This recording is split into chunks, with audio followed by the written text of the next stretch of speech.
Selamat pagi anak-anak. Selamat pagi, Bu. Sebelum pembelajaran dimulai, Ibu minta ketua kelas memimpin doa ya. Siap.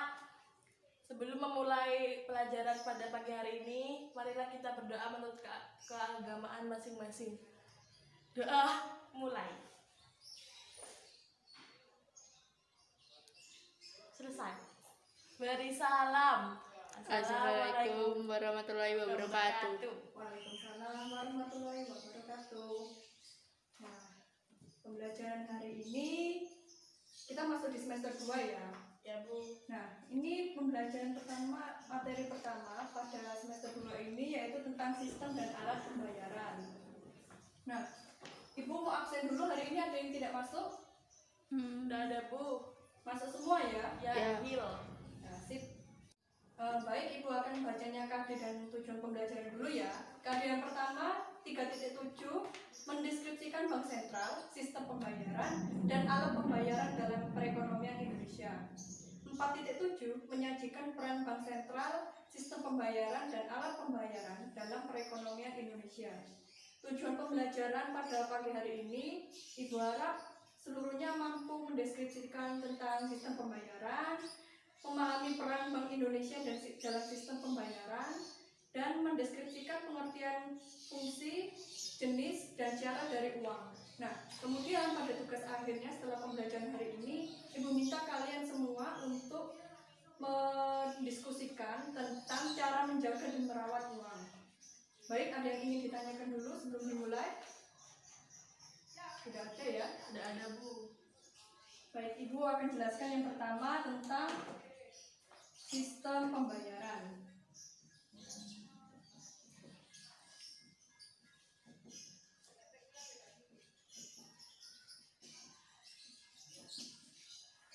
Sistem pembayaran ini, Ibu mau tanya, ada yang tahu sistem pembayaran itu apa? Saya, Bu. Oh, siapa namanya? Saya. Oh iya, bentar. Sistem pembayaran merupakan sistem yang berkaitan dengan pemindahan sejumlah nilai uang dari satu pihak ke pihak yang lain. Nah, sip, bagus. Ibu jelaskan ya sekarang ya. Sistem pembayaran itu berdasarkan Undang-Undang Nomor 23 Tahun 1999. Nah, undang-undang ini tentang Bank Indonesia. Kenapa tentang Bank Indonesia? Sistem pembayaran itu asal mulanya berawal dari Bank Indonesia. Yang kemudian undang-undang ini akan berganti, direvisi menjadi Undang-Undang Nomor 6 Tahun 2009. Nah, isinya sama tentang Bank Indonesia. Nah, sistem pembayaran sendiri berdasarkan undang-undang ini itu memiliki pengertian yaitu sistem yang mencakup seperangkat aturan, lembaga, dan mekanisme yang digunakan untuk melaksanakan pemindahan dana guna memenuhi suatu kewajiban yang timbul dari suatu kegiatan ekonomi. Nah, kemudian Bank Indonesia. Kalian semua sudah tahu kan ya Bank Indonesia itu apa ya? Ya, Bu. Nah, Ibu mau tanya Bank Indonesia itu ada di mana aja sih? Ada yang tahu? Di Surabaya, Malang, dan Jember. Nah, itu wilayah Jawa Timur ya? Ya. Yang kemudian ada lagi yang tahu Bank Indonesia itu di mana? Saya, Bu. Bank Indonesia ada di Kediri juga. Kalau di Jawa Tengah ada di Semarang, Solo, Purwokerto, Tegal, dan di Provinsi Yogyakarta juga ada, Bu. Nah, benar sekali. Jadi Bank Indonesia itu ada di setiap provinsi. Nah, Bank Indonesia itu juga ada di wilayah Jawa Barat gitu. Kenapa Bank Indonesia itu ada? Bank Indonesia kalau ada di beberapa kota itu memberikan arti sebagai kota itu memiliki perputaran uang yang baik. Nah, kemudian Bank Indonesia itu apa?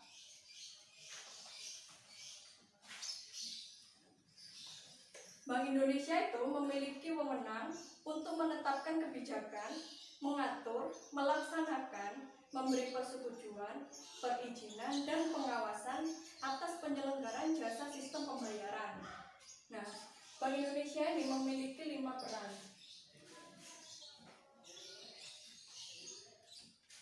Perannya itu yang pertama disingkat ya, biar kalian lebih mudah menghafalkannya. R P P O F. Kita bahas satu-satu ya. EPPOF. R. Yang pertama, regulator. Nah, regulator itu pada Bank Indonesia berperan sebagai membuat peraturan. Jadi Bank Indonesia membuat peraturan dalam mendukung kelancaran sistem pembayaran. Contohnya, peraturan Bank Indonesia regulator. Nah, contohnya PBI nomor 14/23/PBI. Maaf, ini aja ya. Garing 2012. Nah, ini mengatur tentang transfer dana dan kemudian peraturan ini dikembangkan lagi menjadi SE. SE ini surat edaran ya, bukan sarjana ekonomi. Ya, SE nomor 15/23/DASP.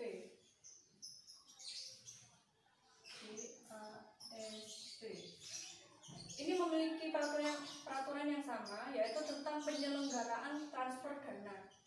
Yang kemudian regulator sudah paham ya? Ya, Bu.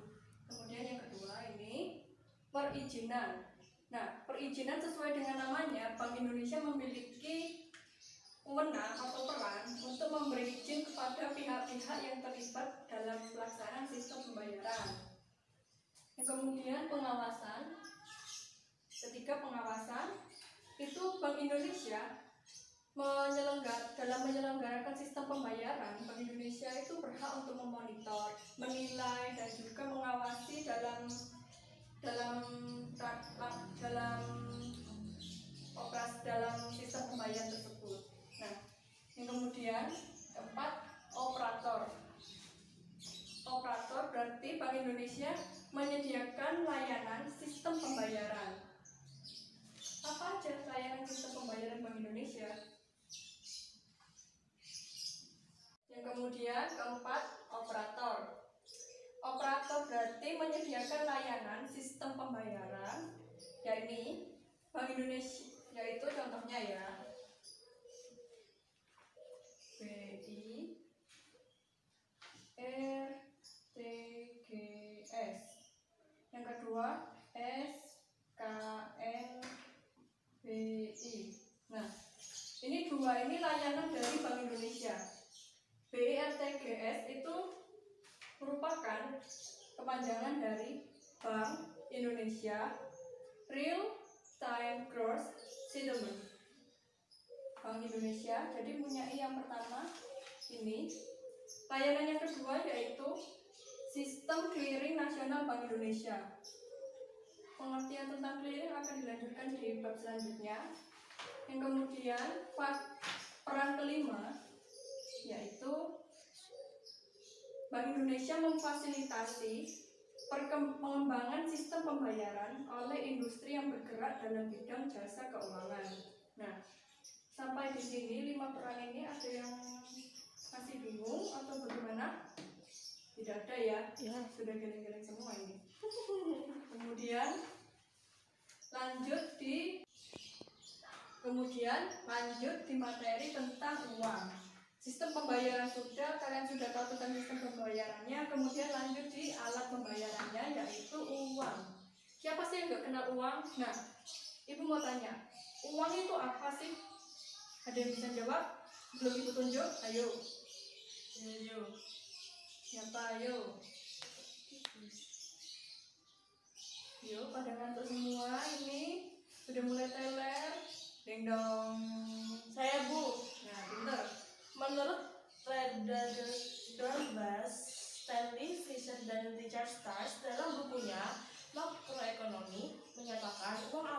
instrumen pembayaran atau media yang digunakan dalam pertukaran. Ya, bagus sekali. Pinter ya kayaknya ya, juga menyebutkan itunya, pemilik Ya, bukunya. Terus kemudian ada yang lain, itu yang belakang ada sendiri itu siapa? Shirley Bu. Ya, Sally. Apa uang itu? Menurut buku Saku Bank Sentral Amerika yang mendefinisikan uang sebagai segala sesuatu yang dapat diterima secara umum sebagai media pertukaran, standar nilai atau sarana untuk menabung atau menyimpan daya beli. Ya, betul. Kemudian Ibu jelaskan ya, uang. Uang itu sendiri didefinisikan sebagai segala sesuatu atau benda yang diterima oleh masyarakat sebagai alat pembayaran yang sah dalam melakukan tukar menukar atau perdagangan. Uang ini juga sering dipakai ya. Kalian pasti nggak mungkin kan nggak megang uang. Ke sekolah pun kalian pasti megang uang. Nah, uang sendiri memiliki syarat. Syaratnya ada dua, yaitu psikologis dan teknis. Syarat psikologis. Nah, syarat psikologis ini memiliki makna yaitu memuaskan bermacam-macam keinginan atau memuaskan keinginan seseorang. Nah, ketika kalian mendapatkan uang sangu, kalian pasti senang kan? Uang itu buat beli jajan ataupun beli yang lain. Ketika kalian juga dapat uang, waktu kalian dapat THR-an dari keluarga, nah itu kalian pasti senang juga kan? Nah itu dari uang tersebut kalian bisa memuaskan keinginan kalian. Banyak-banyak secara psikologis itu dapat didefinisikan banyak sekali, tapi secara garis besar itu menjelaskan tentang keinginan kalian tersebut. Yang kemudian syarat yang kedua teknis. Syarat teknis itu merupakan syarat yang melekat pada uang. Ada 7 syarat. Yang pertama, tahan lama dan tidak mudah rusak. Yang kedua, mudah dibagi-bagi tanpa mengurangi nilai. Yang ketiga, mudah disimpan dan dibawa. Yang keempat, nilainya relatif stabil. Maksudnya nilainya relatif stabil ini bagaimana, Bu? Nah, relatif stabil itu artinya uang itu tidak bisa nilai jumlahnya itu berubah. Atau maksudnya ketika kalian dapat uang ya 1.000 ataupun 2.000, nggak mungkin kan nilainya itu tiba-tiba berubah menjadi 3.000 dalam uang tersebut. Nah, seperti itu maksudnya. Kemudian kelima, jumlahnya tidak berlebihan. Keenam, terdiri atas berbagai nilai nominal. Yang ketujuh, harganya tetap dalam jangka panjang. Sama seperti yang keempat, nilainya relatif stabil. Ini memiliki makna yang sama dengan yang ketujuh, harganya tetap dalam jangka panjang. Daripada kalian ngantuk semua, ini Ibu minta syarat uang itu ada berapa? Ada 2 Bu. Nah, syaratnya ada apa aja? persyaratan psikologis dan teknis. Terus kemudian syarat teknis ada apa aja? Baca bareng-bareng. Yang pertama, Tahan lama dan tidak mudah rusak. Mudah dibagi-bagi tanpa mengurangi nilai. ketiga, Mudah disimpan dan dibawa. yang keempat, Nilainya relatif stabil. yang kelima, Jumlahnya tidak berlebihan. yang keenam, Terdiri atas berbagai nilai nominal. yang ketujuh, Harga Harganya tetap dalam jangka panjang. Ya, benar. Kemudian, oke lanjut ya anak-anak ya. Di tentang fungsi uang. Fungsi uang. Nah, fungsi uang ini dibagi menjadi dua, yaitu fungsi asli dan fungsi turunan. Fungsi asli, ya. Fungsi asli itu merupakan fungsi primer dari uang tersebut. Primer itu artinya apa? Berarti fungsi dasar dari uang tersebut. Fungsi dasar dari uang itu apa? Yang pertama sebagai alat tukar. Yang kedua sebagai satuan hitung. Alat tukar, maksudnya di sini apa? Untuk memperlancar kegiatan jual beli ataupun transaksi-transaksi di kehidupan sehari-hari. Uang kan pasti dibutuhkan di kehidupan sehari-hari kalian. Nah, uang itu sebagai alat tukar. Kemudian yang kedua sebagai satuan hitung. Jadi maksudnya ini untuk menentukan harga suatu barang yang diperlukan dalam satuan hitung.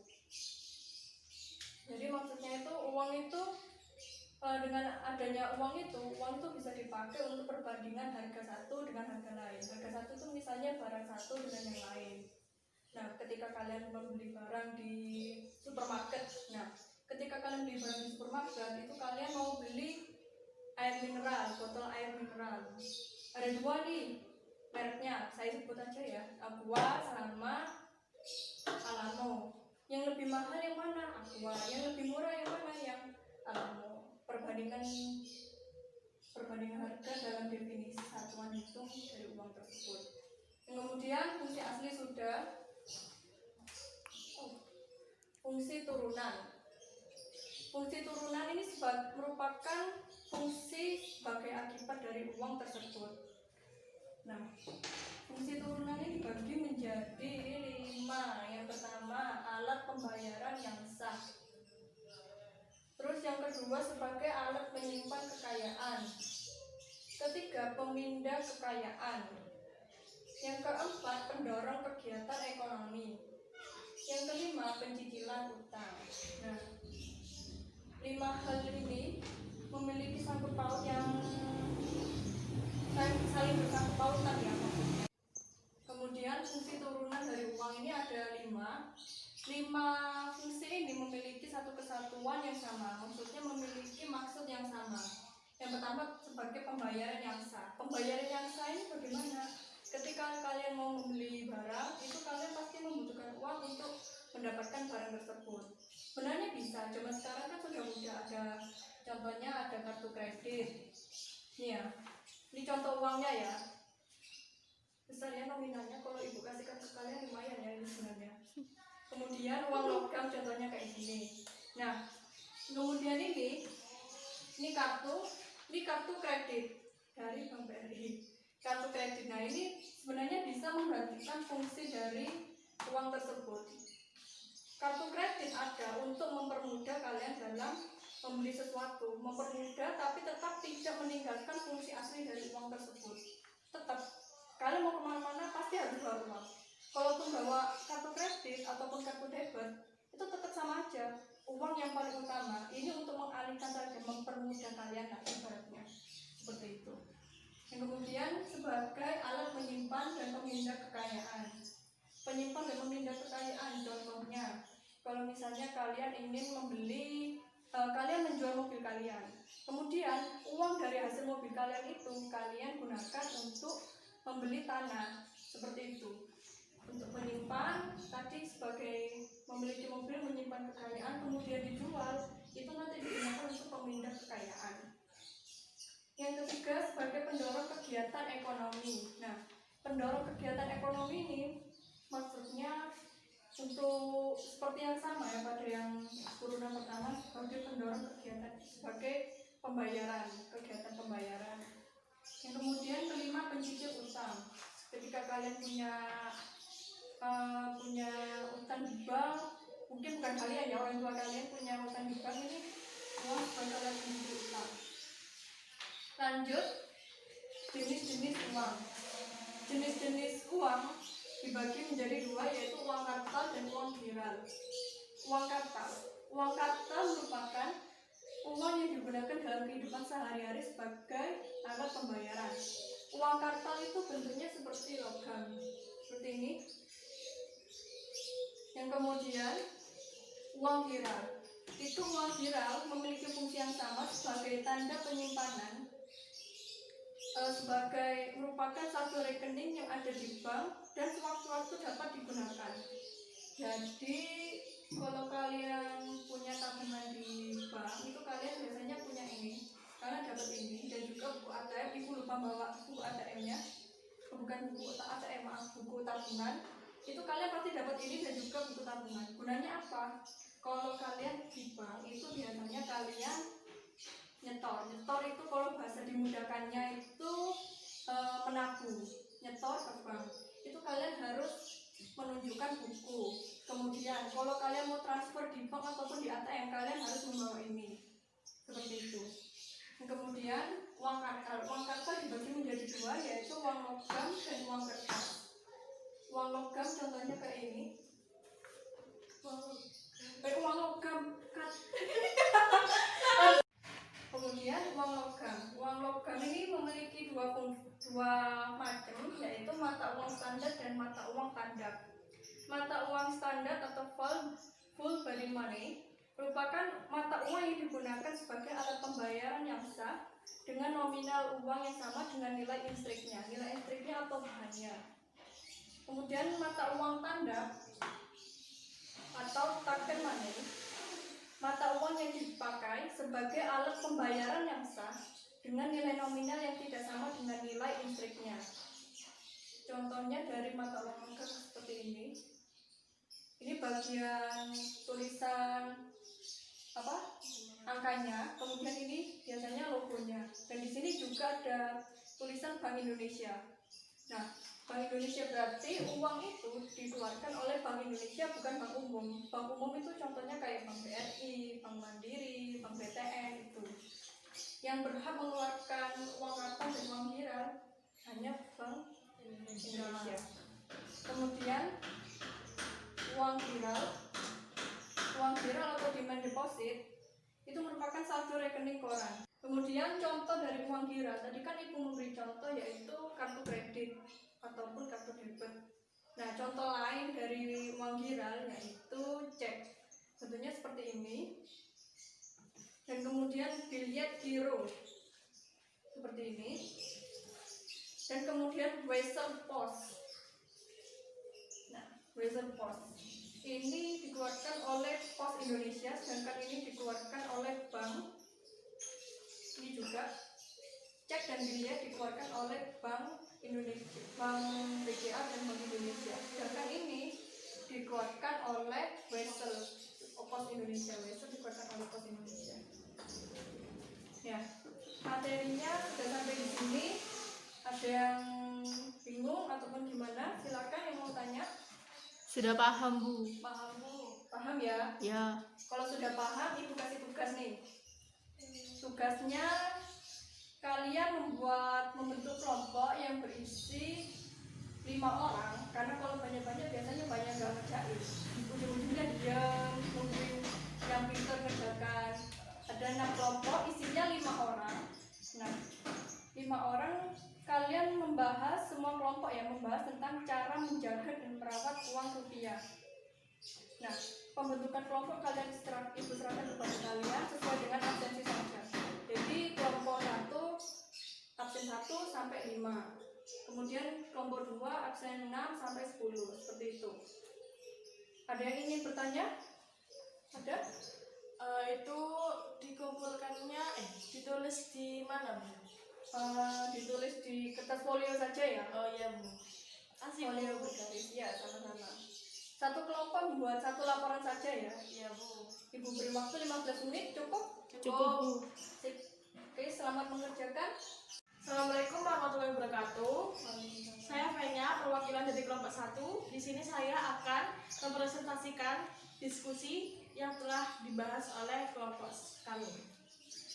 Unsur-unsur pengamanan uang rupiah yang bersifat terbuka dan semi tertutup tersebut dapat dikenali dengan mudah kalau fisik uang rupiah masih dalam kondisi yang baik dan bersih. Untuk itu, kepedulian masyarakat, termasuk anak sekolah, untuk merawat fisik uang rupiah agar tidak cepat rusak, lusuh, dan kotor merupakan suatu keharusan.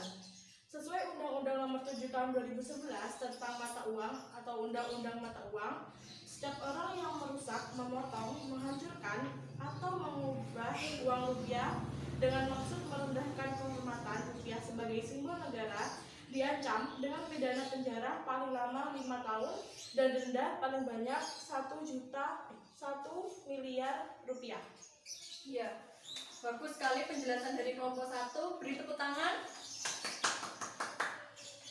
Nah, silakan duduk Mbak Fenya, terima kasih.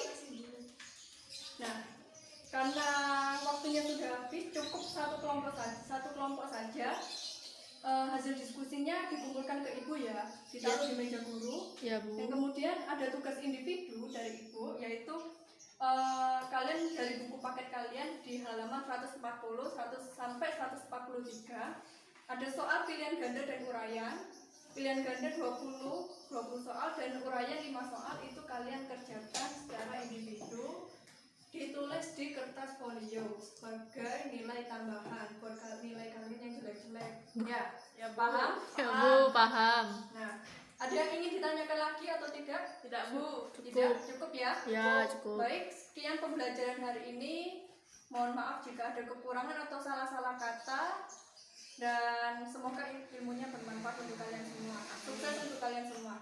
Terima kasih dan Assalamualaikum warahmatullahi wabarakatuh. Waalaikumsalam warahmatullahi wabarakatuh.